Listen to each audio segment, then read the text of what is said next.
like, can we just start like booking ourselves and like just taking the whole thing seriously? So then that's what we did. Um, our original drummer, Kyle, wasn't up to like relearning how to play a kit because he hadn't touched it in a while. So we played our first few shows acoustic, at like mostly open mics. And then Joe also went to our high school too. So right away we were like, hey, it became like, oh, do you want to fill in for Kyle? Like we don't know what we're gonna do with the band, but then it eventually like there was a spark there. Like the first time we played like our original songs together with like a full kit behind us, we're like, all right, this is gonna work. So we've had a few like lineup changes since then, but ever since then that was in 2016. At the end of 2016, we started the band. It's Very been nice. almost 9 years, I think. We're dating ourselves a little bit. It doesn't feel like it was 9 years ago, but that, yeah. Yeah. So who are some of your biggest influences as a band or individually or both?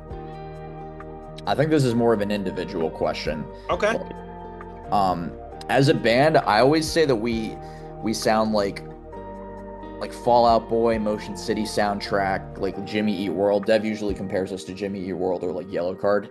But literally all four of us have so many different influences, and like we actually have a Spotify playlist called Inspiring Closure, where we pulled songs from stuff that we listened to that like went into writing the four new songs. Oh, very cool. Literally, it's all across the spectrum of like various forms of rock. Like, um, for me personally, I always envisioned All Systems Go as the halfway point between like Bruce Springsteen's rock and roll and then like A Day to Remember's aggressiveness.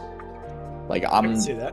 I'm really big on listening to like heavy stuff like hardcore or post-hardcore, metalcore, but Born to Run is also my favorite album of all time. So like trying to write something that hits hard but also has that sort of storytelling element to it. So I always think of the band as that. Um, Dick, if you want to go too, like he's got a lot of different influences than the rest of us. Yeah. No, my influences are like completely different.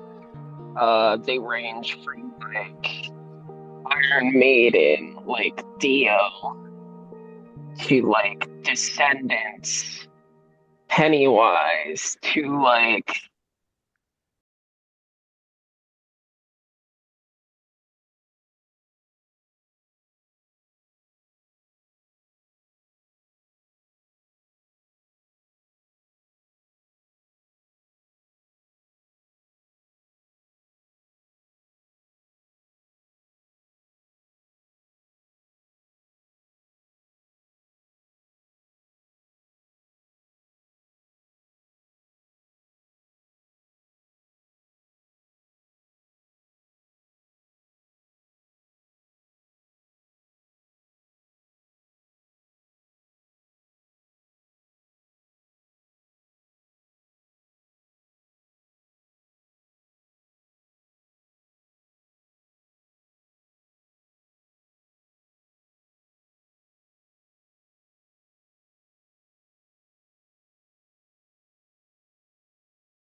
Graduated from Millersville. He was playing like he's really good at the mallets, like Okay, two yeah.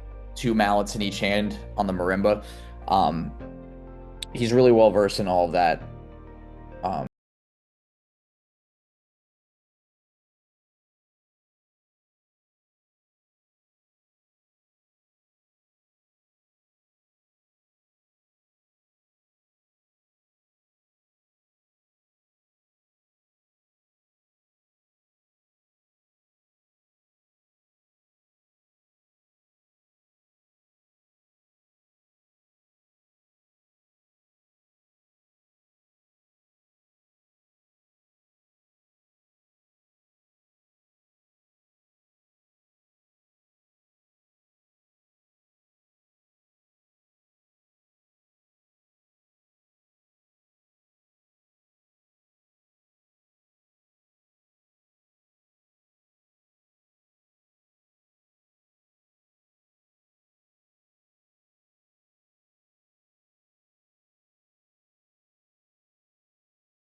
been in the scene. We don't know the ropes of what we're doing. So it was all self-recorded. We tried our best.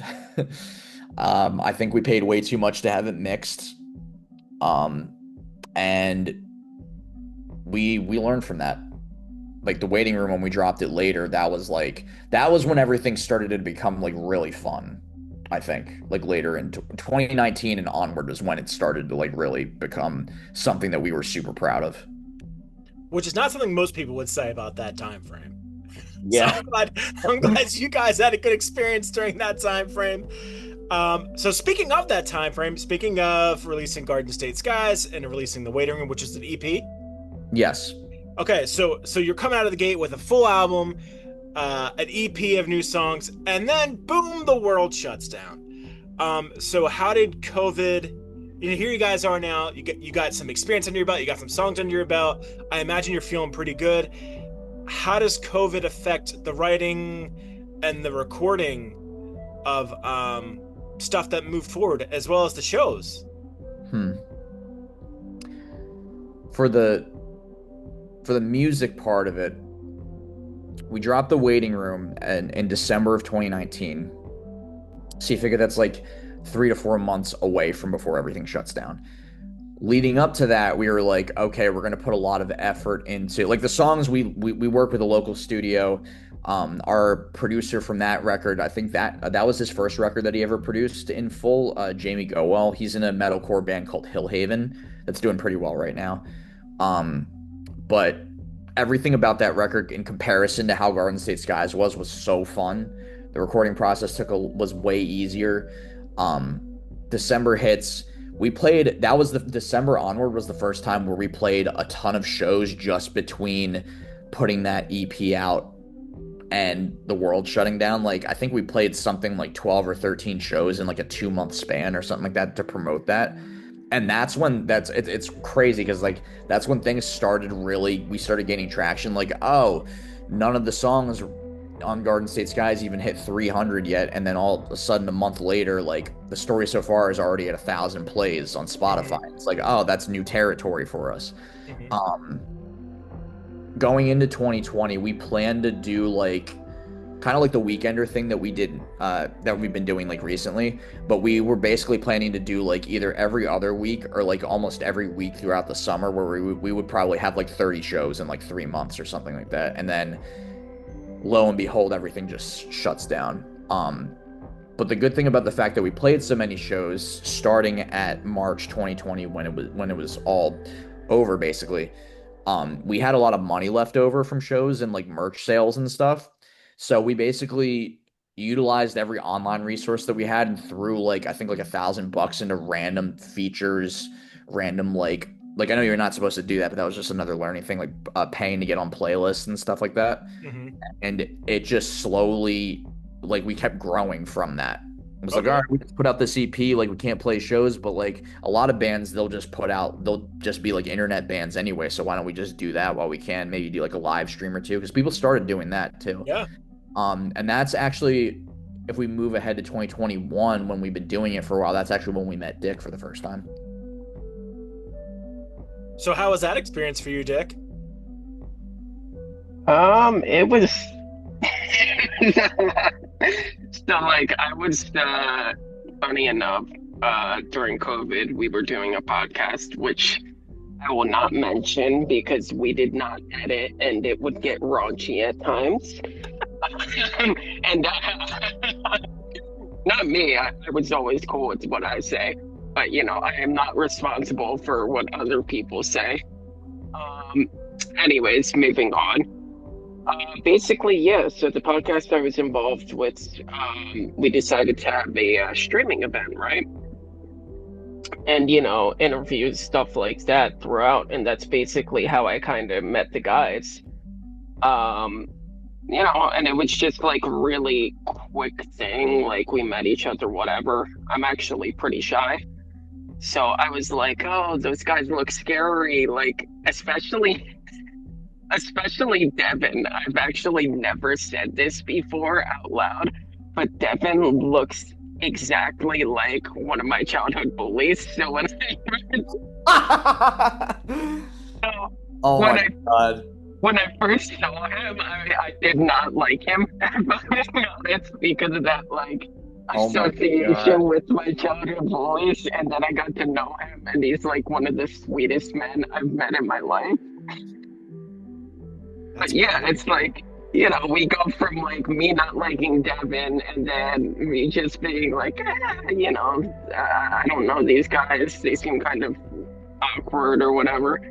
And then like to now where it's like I consider myself like close friends with Devin and Matt. Like, it's hard to be super, super close with Joe because he lives like, 5,000 miles away. But I love Joe too, obviously. So, it was a good experience, like meeting each other that way and a good way to like cultivate like community when so much bad shit was happening. Yeah, for real. There was like us and like maybe like three or four other bands that were like adamant on like we have to keep like doing stuff because otherwise when shows do come back, like it's gonna be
from before.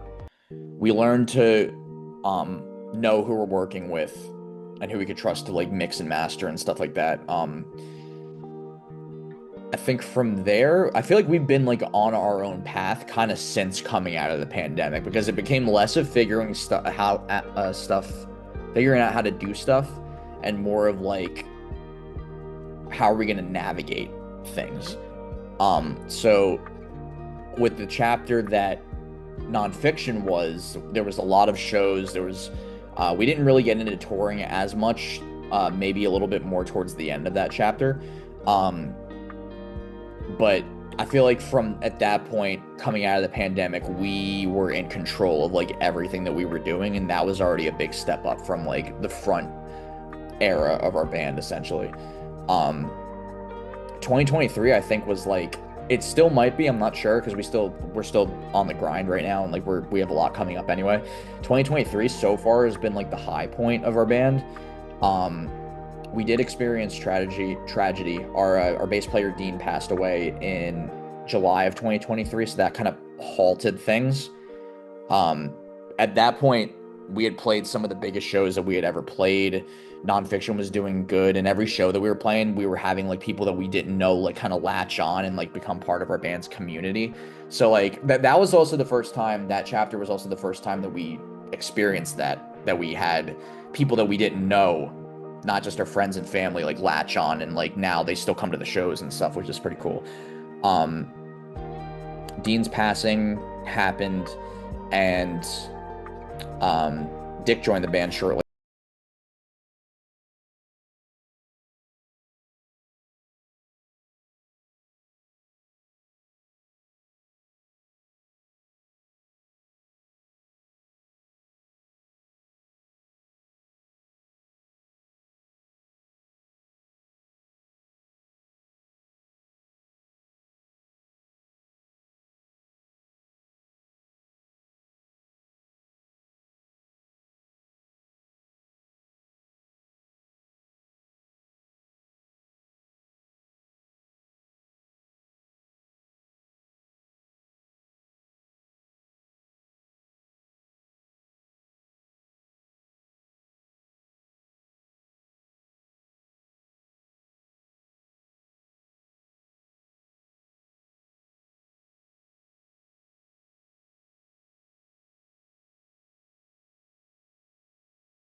Like just understanding like things from like a note sense, like being like, of course, beforehand I could play an A, whatever, but like being able to understand a little bit like what works and what doesn't, learning what's more appropriate for the genre and what's not necessarily appropriate for the genre, learning a whole different style of playing because before that I was in a like alt rock band that was like heavy jazz influence, which is really weird, and then a R&B band. So I went from Dick's done that it all. to pop punk. Yeah. So it was an adjustment for me for sure. Like learning how to play pop punk and then learning to appreciate it more as a genre. But it's been a nice run here so far. Awesome. So I guess this next question is sort of geared more towards Matt, since Matt's sort of been around the band longer. How about from like a music and writing standpoint, from Garden State Skies to now your newest EP, Finding Closure? How has the band and the sound and the lyrics grown from your start to your present day? Oh my God. um, let's take it back even further. Because I feel like Garden State Skies kind of like reflects a little bit of this too. In high school, we always wrote songs just to have them, if that makes sense. Yep. Like we come up with a concept and be like, "Yo, let's write a song about this." Like I know we had a song that was about somebody passing away, but just to have a song about somebody passing away. We had a song that was anti-bullying. We had a song that was a love song just for the sake of it, like sounding romantic kind of thing.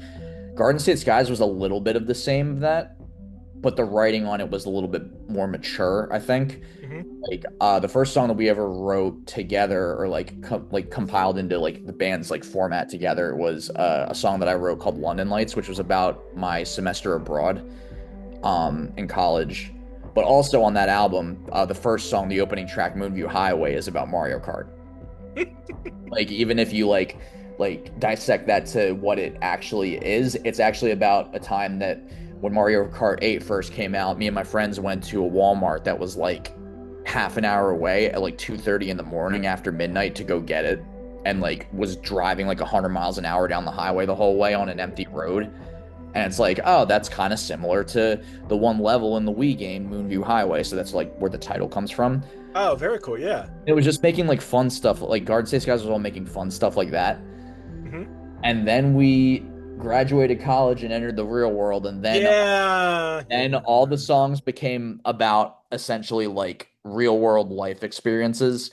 And I feel like slowly over time, the topics themselves have gotten like way more specific than just like, oh, Flight Deck is about smoking weed. 18th Street is about like drinking in college parties. Then it becomes like, like I'm trying. Devin was going through like on the waiting room EP. I'm trying. Devin was going through such a rough time where he was basically like just scraping him and his wife now were just like scraping by at the time, and everything was like rough. The story so far is about having a crush on a coworker and learning to not shit where you eat, essentially. It's like all specific situations like that that's like you think about them a little bit more and they kind of stick with you, and it's more of getting the situation out of you and onto paper. At least for me, this is one thing that I know we've talked about before, like amongst ourselves.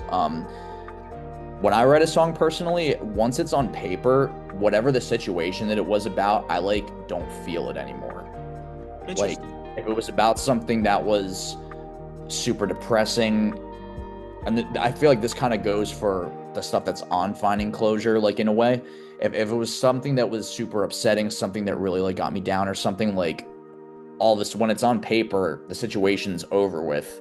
For me, at least, it's like, oh, when I think of that, I only think of the song, essentially. And I feel like Matt, it's Finding Closure. Yeah. Non-disclosure. It's for me, it's like healing almost. I know for Dev, it's kind of like the same thing. And well, even if the songs aren't anything that are like super depressing or anything, like the situations and scenarios themselves are like more specific and more of like getting them out on a paper is more therapeutic as we.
Well, we were on tour. It was great. Nick's like, I'm a simple man. I see arcade games and it's over for me. Exactly. To be fair, same. But no, that's fucking awesome. Do you have one? Do you want to share? Yeah. Mine's more of like musical, I guess. I think the first time we played a show where the audience was singing, it was a small show, but it was still awesome. Where the audience was singing our songs back to us so loud that I couldn't hear myself in the monitor. It was at Gideon's Basement, which used to be a house venue in Mount Holly, like local to us. I want to say they listed the room as like 35 cap, and there was like 60 people squeezed in there. And I have like a couple short form videos like still on my phone from that gig, and I think they're like I use them for like Instagram promos or whatever. But I remember specifically when we played our songs Homecoming and Don't Let Me Go, like, you know, when you're at a concert, maybe you forgot your earplugs and you're like seeing your favorite band and it's just loud vibrations of just noise, but like you understand all the words that are going on, even though it's like just completely like overbearingly loud. And it's just Hmm. that awesome atmosphere of just like everything going on. That's what it was like. And the fact that it was like our songs was just like, we Very like, cool. even if it's only to like a small room, it's like at that point, it's like we made it.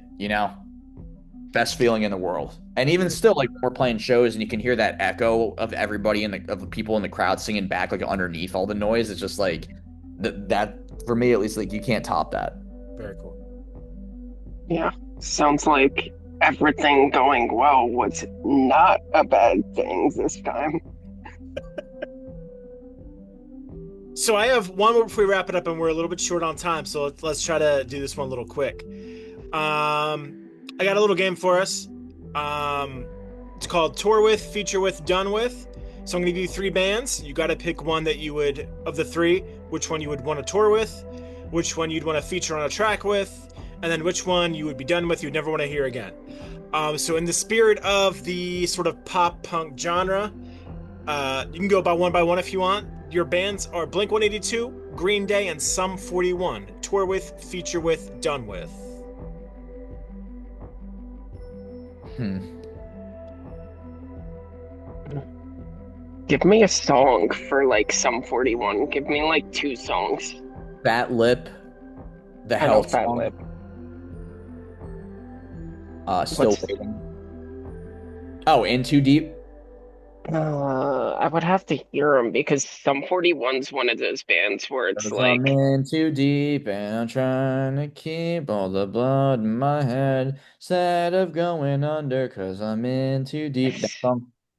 yeah, see, this is hard because I'm a Blink 182 hater. It's very well discussed, in our group chat how much I hate Blink 182. I already know. Um, I'm just letting Dick roll with it here. yeah. I think for me, like Green Day, I would definitely want to tour with because Billy Joe is nuts. And like I just think that'd be so great. Like, but I kind of want to do it like because I think he's sober now, right? Yes. Yeah, Believe he's sober now. I want to flash back to when he wasn't sober God. because I want to party with him. Um, Yeah, I want to party with like Green Day before Billy Joe got sober, so I would definitely want to tour with them. Featuring with, it's hard because like honestly, Damn It is one of my favorite like songs to play, right? Like I always ask the band to add it to every single set, but I legitimately do not like any other Blink 182 songs.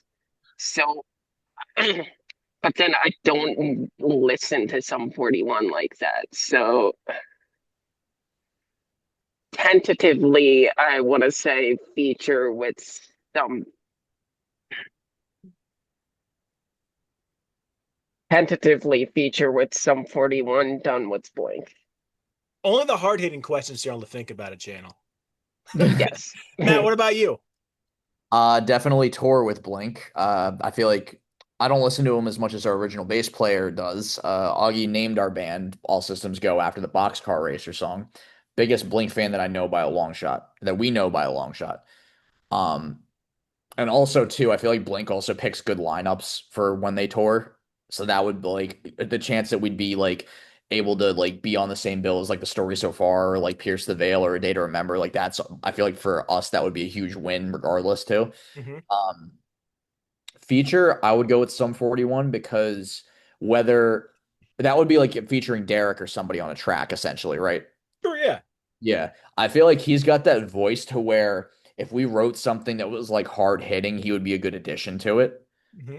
I know we've talked about Finding Closure is more of kind of like a rock record. I know we've talked about like stuff when we're writing stuff that's upcoming, going leaning back towards like the punk and the easy core side of our band. Like I feel like we were leaning towards that before, and like we kind of strayed away from it a little bit. Hmm. But Sum 41 for that type of music, especially, I feel like having Derek's voice on the song would be pretty sick. Um, I'll be honest, I don't really listen to Green Day that much anymore, as much as I used to, so I'd be fine with being done with. Especially in the earlier days of our band, I know people compared my voice to Billy Joel's a lot, or Billy Joe's a lot. Like that's something that I got a lot early on. Might be a little bit different now, but given the Dick's song got of the that, thumbs maybe not. down emoji thing going. So we are about out of time. So where can people, if we've gotten this far, where can people learn more about All Systems Go? On the internet. Where Um, on the internet? all of our social media handles on every site that we're on, Facebook, Twitter, Instagram, TikTok, YouTube, it's all at All Systems Go NJ. If you're looking for a logo, it's Spanky the Sparrow with a blue background, blue sky background. Um, and we're on every streaming platform: Spotify, Apple Music, Deezer, Amazon Music, YouTube Music. If we're on LimeWire and Napster, I would be very impressed. That would be legit. If we're on LimeWire, I'd want to know what the misspelling of our song name would be, or which band Yes. we sound like, to where we'd be confused as another artist. But we're basically everywhere. Playing a lot of shows coming up. Got 4 different states between July and August. New York, upstate New York, Mount Holly, New Jersey, Cleveland, Pittsburgh. We have a Philly show that we haven't announced yet, that we might be announcing it the week that this podcast drops too. Um, and more stuff in the fall. Awesome. Thank you guys so much for your time tonight. Dick, I hope your house gets cooler, but I hope that the music and the tours heat up for you guys. Yeah, thanks for having us.